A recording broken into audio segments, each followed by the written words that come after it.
मेरे प्यारे साथियों, आप लोग का नितेश में से स्वागत है। हम आशा करते हैं बहुत अच्छे होंगे, अपने पढ़ाई लिखाई में जी शानदार तरीके से व्यस्त होंगे।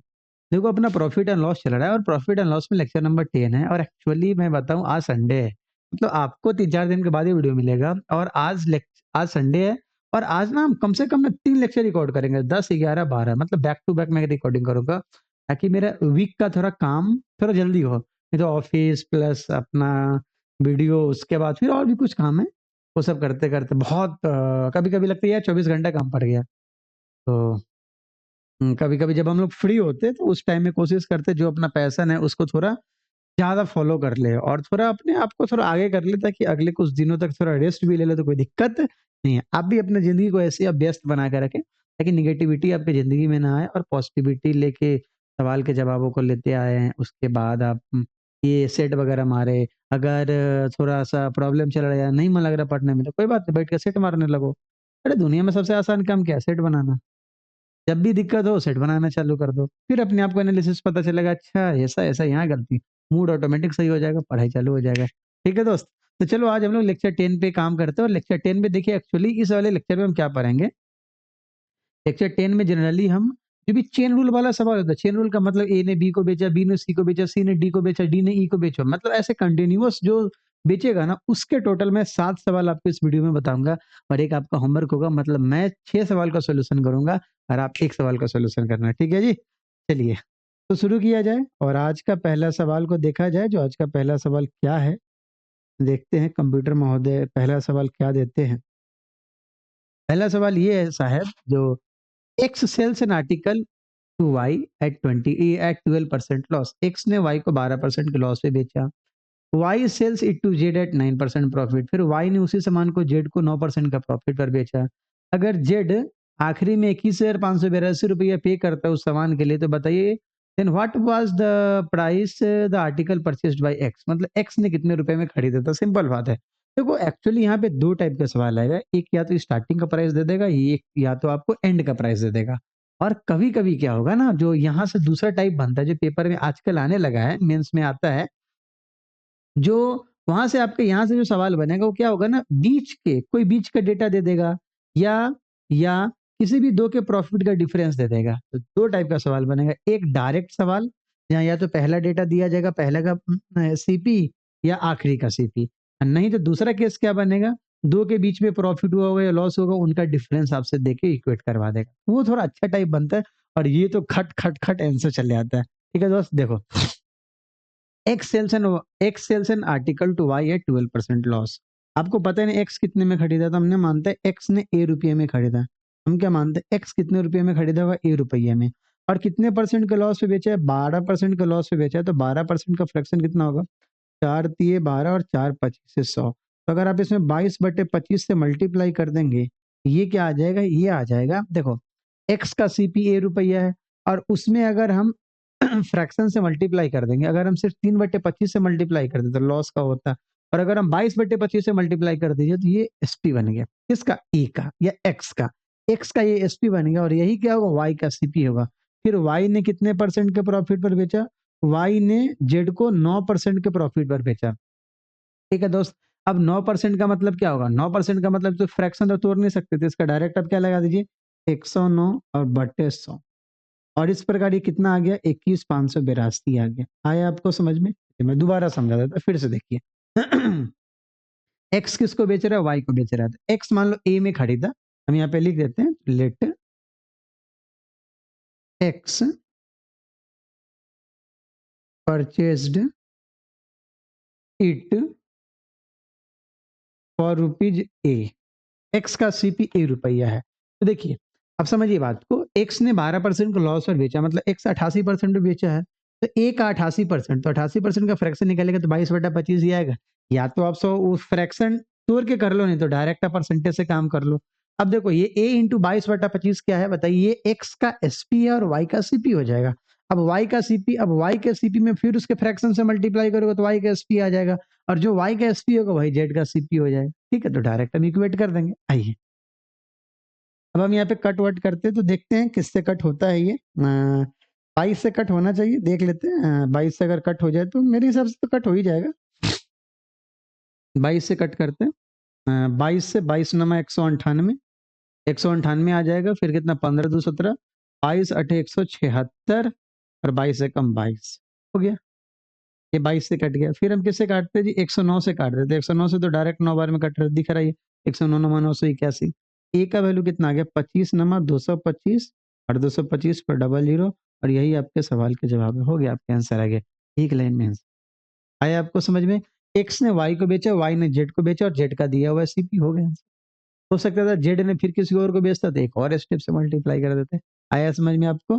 लिए अगर कम समझ में आया तो अगले सवाल को आप देखेंगे तो अगला सवाल आपको पूरा का पूरा समझा देगा। ये सवाल की गारंटी नहीं, हमारी गारंटी है। देखिए क्या है, A manufacturer sells the product to the wholesaler at 6% profit. मतलब एक जो मैन्युफैक्चरर है ना, थोक विक्रेता है ना, उसने उसने है क्या है ना, मैन्युफैक्चरर का मतलब तो ये होता है ना, जो निर्माता निर्माता होता है ना, मैन्युफैक्चरर का मतलब। होलसेलर का मतलब ना थोक विक्रेता, ठीक है। देखिए क्या होगा आपका, बताइए। जो ये manufacturer sells the product to a wholesaler at 6% profit, मतलब पहले ने दूसरे को 6% का प्रॉफिट प्रॉफिट पर बेचा। The wholesaler sells the product to a retailer. अच्छा, अब होलसेलर ने रिटेलर को बेचा 8% के प्रॉफिट पे, फिर रिटेलर ने कस्टमर को 10% का प्रॉफिट और बेचा। आपको पता चला बीच में कितना सीरीज चलता है, तब आपके पास पहुंचता है, तब जाके आप देते, तो समझिए स्टार्टिंग वाला कितना कमाता होगा, ठीक है। तो यही फ्लिपकार्ट सब यही किया है, जो डायरेक्ट वो सेलर से आपको दे देता है, तो बीच के मीडिएटर बंद कर देता है, तो थोड़ा प्राइस कम हो जाता है, ठीक है।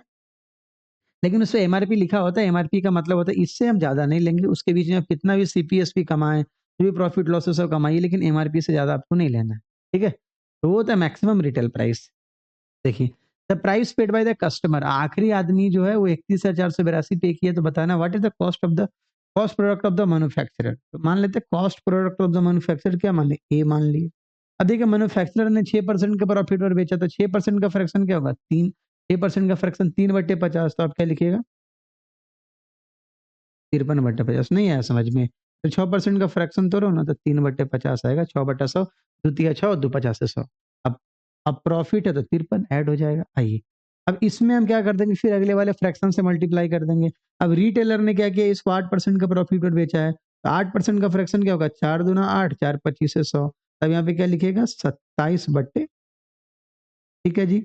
अब देखिए रिटेलर ने कस्टमर को कितने परसेंट का प्रॉफिट बेचा है, 10%। तो 10% का फ्रैक्शन क्या होगा, 1/10। आप क्या लिखेंगे, 11/10, जो किसके बराबर है, 31,482 के बराबर है।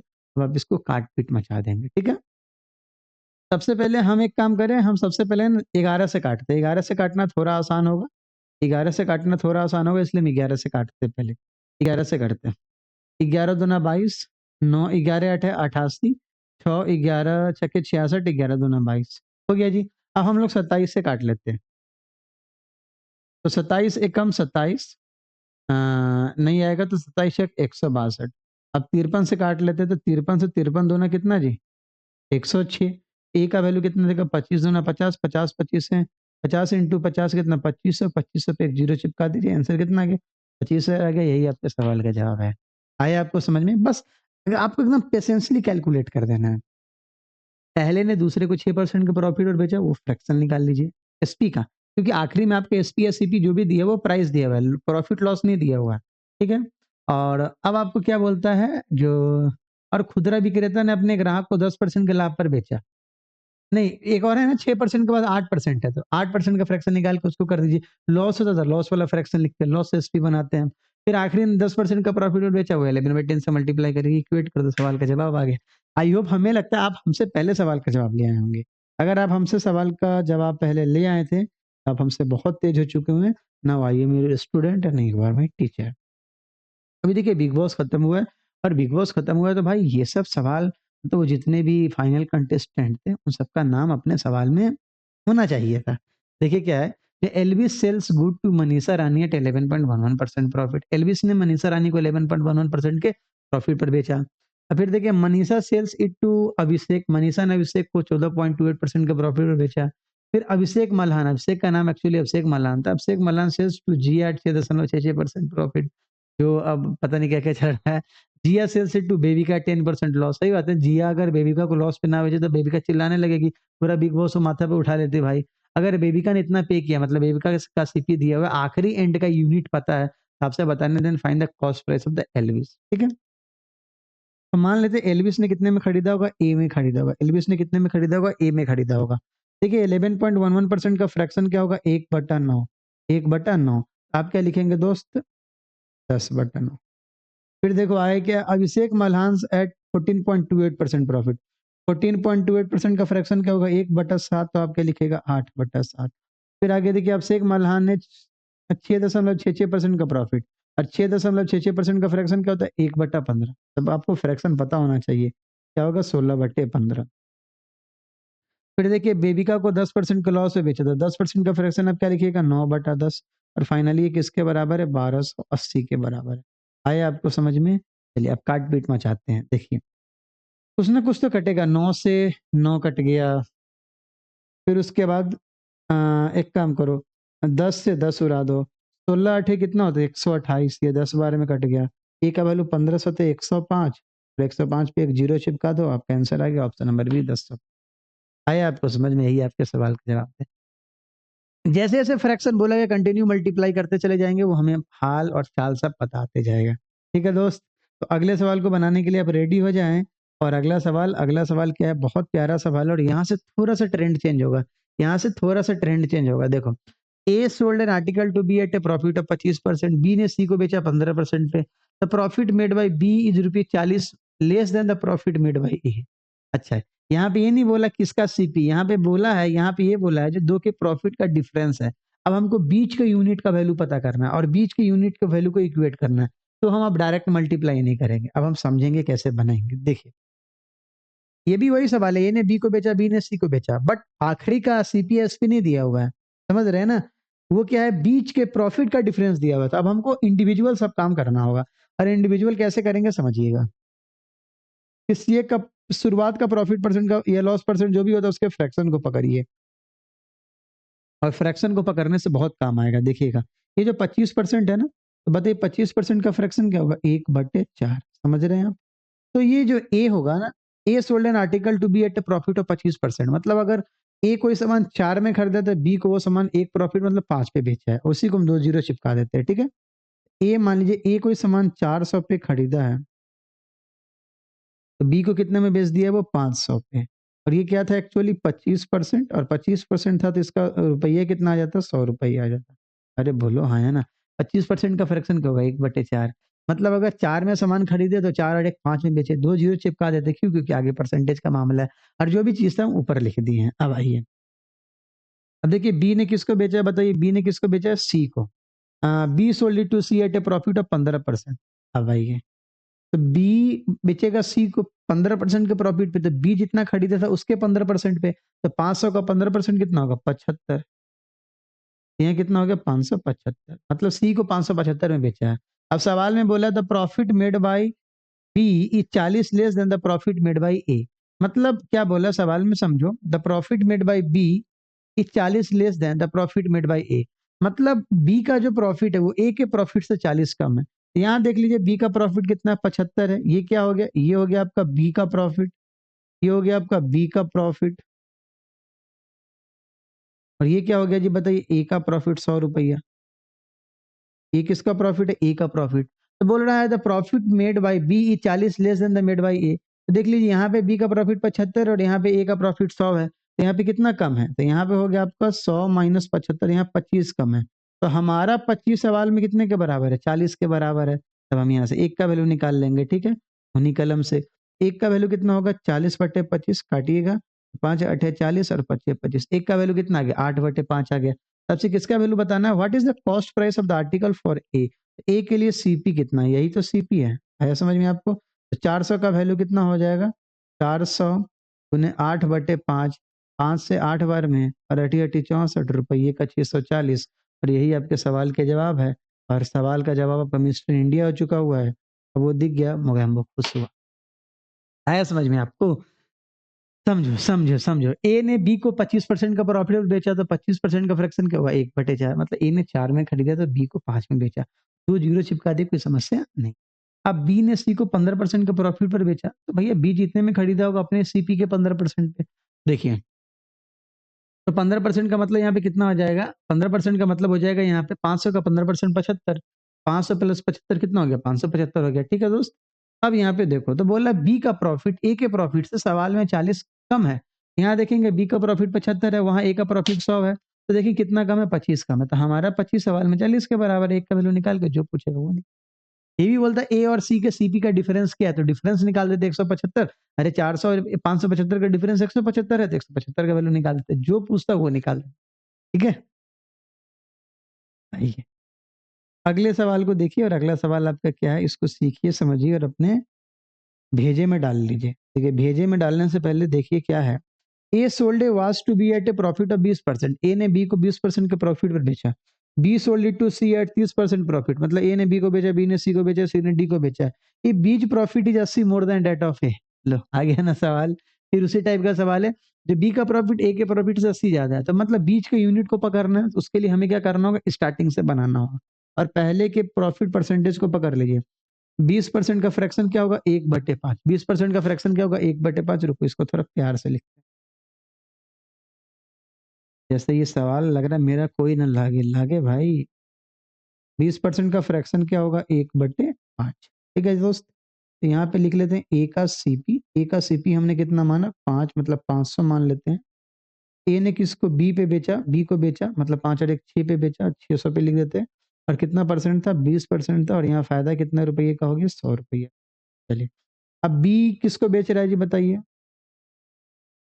अब बोल रहा है B sold it to C at 30% profit. चलो अब हम इसको 30% का प्रॉफिट और बेचवाते हैं, तो 600 का 30% कितना होगा, 180। अब यहाँ पे कितना लिख दो, 780। अरे बोलो हाँ या ना, आया समझ में आपको, क्या समझ में आया। तो बी ने बेचा सी को 30% का प्रॉफिट पे, तो बी अपने सीपी का 30% निकालेगा। तो 600 का 30% कितना होगा, 180 होगा, तो 600 प्लस 180 कितना हो गया, 780। ठीक है दोस्त। अब बोल रहा है C sold it to D at 10% loss. आइए 10% के लॉस पे बेचेगा, तो 10% का लॉस का मतलब कितना, 780 का 10% 78 होगा भाई। तो 78 रुपया के लॉस पर बेचेगा, तो 780 में से 78 जाएगा तो कितना बचेगा, 702। 780 में से 78 जाएगा तो कितना बचेगा, 702। अब देखिए सवाल में क्या बोला है, if B's profit is 80 more than, if B's profit is 80 more than that of A. देख लेते हैं बी का प्रॉफिट और ए के प्रॉफिट का डिफरेंस। एक्चुअली वहां पे दिया क्या है, वहां दिया ई बीच प्रॉफिट जैसे मोर देन डेट ऑफ ए, मतलब उनके प्रॉफिट का डिफरेंस। तो बी और ए के प्रॉफिट का डिफरेंस देख लेते हैं, ठीक है ना। तो बी का, ए का प्रॉफिट 100 है और बी का प्रॉफिट 180 है। 180 माइनस 100 कितना जी, 80 आ गया। और 80 का ही वैल्यू संयोग से कितना है, 80 है, मतलब हमने जो माना वही सवाल का जवाब है। मतलब अपन ही भगवान है। एक का वैल्यू 1 है तो 702, तो 702 का वैल्यू कितना आ जाएगा, 702 गुने, पता चला हम 702 क्यों लिए, क्योंकि आपसे पूछा है ना, what is then the D bought it for, D कितने में खरीदा, तो डी कितने में खरीदा, 702 यूनिट में खरीदा था। और एक का वैल्यू 1 है तो 702 का वैल्यू 702 होगा। यही होता है, 160 डिफरेंस दिया होता है, 80 का वैल्यू 160, एक का वैल्यू 2, तो 702 का वैल्यू 702 गुने 2 कर देते। आ रहा है आपको समझ में, ऑप्शन नंबर बी। और बी का मतलब क्या होता है जी, बात आया आपको समझ में। आसान सवाल था, और ये सवाल मेंस में आ रखा है पेपर में, ऐसे सवाल अक्सर आते रहते हैं। आइए जो आपका अगला सवाल है ना, वो अगला सवाल आपका पता है क्या जी, होमवर्क है, ये आपको बनाना है खुद से, ये आप खुद से बनाना। और मैं जब सॉल्यूशन अपलोड करूंगा तो आपको दे दूंगा, कोई दिक्कत नहीं। कभी कभी मैं भूल जाता बट उसके बाद में सॉल्यूशन को अपलोड कर देता भाई। आइए अब इस वीडियो के साथ ही आखिरी सवाल है, शायद ही आखिरी सवाल है, हाँ आखिरी सवाल है। अब देखिए ये आपका सवाल क्या, अच्छा सवाल है ये, और आप बना भी सकते हैं। देखिए क्या है, A sells an article to B at a loss of 20%, B sells it to C at a profit of 12.5%, C sells it to D at a loss of 8%। ठीक है, if D buys it for rupees 248.40, मतलब D का आपको and का unit पता है, then what is the difference between the loss incurred by A and C. मतलब क्या बोले, then what is the difference incurred by, what is the difference between the loss incurred by A और C. ए और सी का जितना जो loss है ना, उसका डिफरेंस बताना है। ए और सी के लॉस का डिफरेंस बताना है, मतलब आपको कहीं ना कहीं बीच के यूनिट पे जाना है। तो जब बीच के यूनिट पे जाना है तो मेरे हिसाब से पता क्या होना चाहिए, मेरे हिसाब से ना डायरेक्ट हम इसको वो क्या कहते हैं, अपने मन से डेटा मान मान के करते हैं। अगर मान लीजिए सिर्फ हमसे पहले और आखिरी ही पूछता डायरेक्ट और वही दिया ही होता, तो तब तो हम चेन रूल लगा देते, ठीक है ना। बट हम यहाँ पे क्या करेंगे, बीच का हमसे बोला डिफरेंस का, आपको ये लॉस का डिफरेंस बताना है, तो हम वो बीच वाले यूनिट सबको पकड़ के ले चलते हैं, मतलब अपने मन से डेटा मान लेते हैं। ठीक है, कोई बड़ा बात, कोई बुरा बात नहीं अपने मन से डेटा मानना। खैर अपने मन से तो सब कुछ मानना होता है, हम भी मान के बैठे थे, हमारे साथ ये आलिया भट्ट से होगी लेकिन हुई नहीं। आइए, A sells an article to B at a loss of 20%, तो 20% का फ्रैक्शन क्या होगा, 1/5 आई। ए अगर 5 में कोई सामान खरीदा है, 5 नहीं 500 कर देते, ए अगर 500 में कोई सामान खरीदा है तो 1 के लॉस पे मतलब 400 पे बेच रहा है, और वो क्या था एक्चुअली, यहाँ था आपका लॉस ऑफ 20%, ये कितना 100, ठीक है। अब बी ने किसको बेचा, सी को एट ए प्रॉफिट ऑफ 12.5%। अब हमको बताइए 12.5% का प्रॉफिट और बेचेगा तो 12.5% का मतलब 1/8, तो 400 का 1/8 कितना होगा, 50 होगा, कितना गया 450। नहीं आया आपको समझ में, आपको नहीं आया समझ में आना चाहिए। देखिए 400 का 12.5%, तो 12.5% का फ्रैक्शन कितना, 1/8, तो कितना 50, वही है आपका, ठीक है। आइए अब सी ने किसको बेचा, डी को एट ए लॉस ऑफ 8%, तो सी ने डी को एट ए लॉस ऑफ 8% पे बेचा है, ठीक है। निकाल लेते हैं एक, तो 450 का 8% 36 होगा, अरे दुनिया जानता है 45 के पारा में 8% से 60 आता है, 2 जीरो आएगा तो काट देंगे। 450 का 8%, 25 से 25 चौका 100, 25 16 400, 18 बार में, 4 से 2 बार में कितना 36 आ गया। आप यहाँ पे 36 का लॉस कर दीजिए, 36 को लॉस पे बेचा, 450 में से 36 गया तो कितना आ गया 414। हाँ, तो थोड़ा ऊपर कर देते हैं कि डी थोड़ा अटपटे की स्थिति में है, कितना गया 4, अब आपको अच्छा लग रहा होगा 414, ठीक है। अब आपसे बोला if D by it for rupees 248.4, मतलब समझिएगा ये कहना चाह रहा है if D by it for rupees 248.4, यही है 248.4। ये देखो तो कहीं गलत गलत नहीं ना, 450 कितना लॉर्ड, हाँ सही है सही है सही है, ठीक है। देखते हैं जो दिया उससे इक्वेट कर देते। क्या बोला है, if D by it for 248.4, तो यहाँ पे अब 248.4 का, अच्छा अच्छा sorry sorry sorry sorry sorry, हम गलती इक्वेट ही कर रहे थे ना। आइए तो 414 है, और ये 414 का वैल्यू कितना दिया हुआ, 248.4 दिया हुआ, यहाँ से हम एक का वैल्यू निकाल लेंगे, 248.4 अब बटे कितना जी 414, काटेंगे इसको, काटेंगे तो देखिए ना 4 6 24, 6 बार में कटना चाहिए, 6 6 24 के 4 हाथ में 2, 6 कम 6 2 8, अरे कट गया भाई, 414 से कितनी बार में काट दिया 0.6 बार में। एक का वैल्यू कितना हो गया आपका 0.6 हो गया, एक का वैल्यू कितना हो गया 0.6 हो गया। आपसे किसका वैल्यू पूछा है, then what is the difference between the loss incurred by A and सी।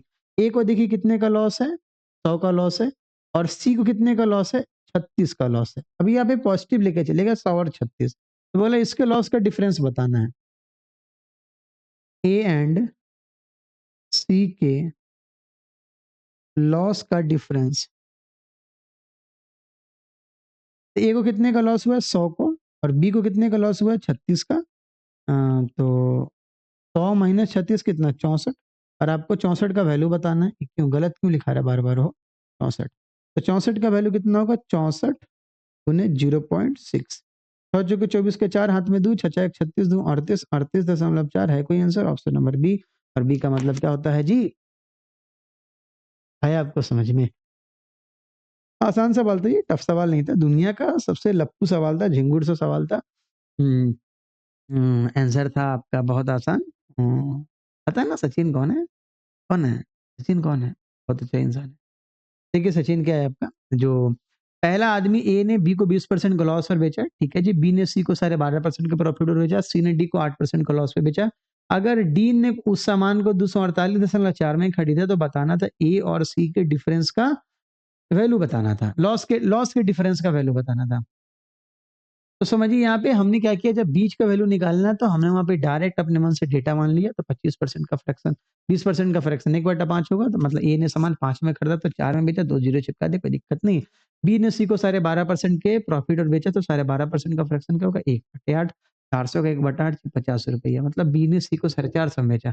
अब सी ने डी को 8% का लॉस में बेचा, मतलब 36 को लॉस में बेचा, तो 414 में बेचा, तो डी ने 414 में खरीदा, और हमारा 414 सवाल में 248.4 के बराबर है, तो हम यहाँ से एक का वैल्यू निकाल लेंगे।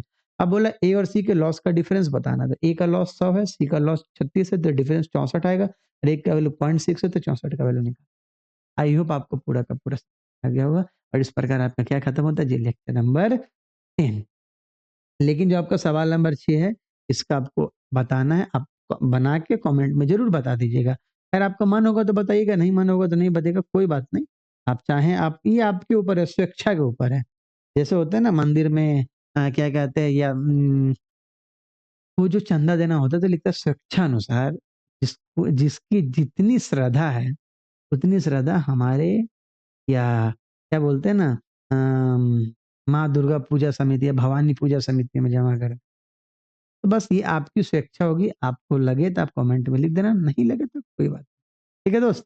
तो मिलते हैं अगले लेक्चर में और अगले लेक्चर में बहुत तगड़ा-तगड़ा चीज़ लेके आएँगे। चीज़ क्या लेके आएँगे? सवाल लेके आएँगे, कोई आपको थोड़ी ना व्हाइट चीज़ पास्ता खिला रहे हैं। ठीक है? मिलते हैं अगले लेक्चर में। अगला लेक्चर आपका शायद शेड्यूल तो हो गया, शायद वो डिसऑनेस्ट मिल्कमैन वाला होगा और उसके बाद डिसऑनेस्ट शॉपकीपर आएगा। ठीक है? तो मिलते हैं अगले लेक्चर में, तब तक के लिए बाय-बाय। टेक केयर प्यारे मित्र।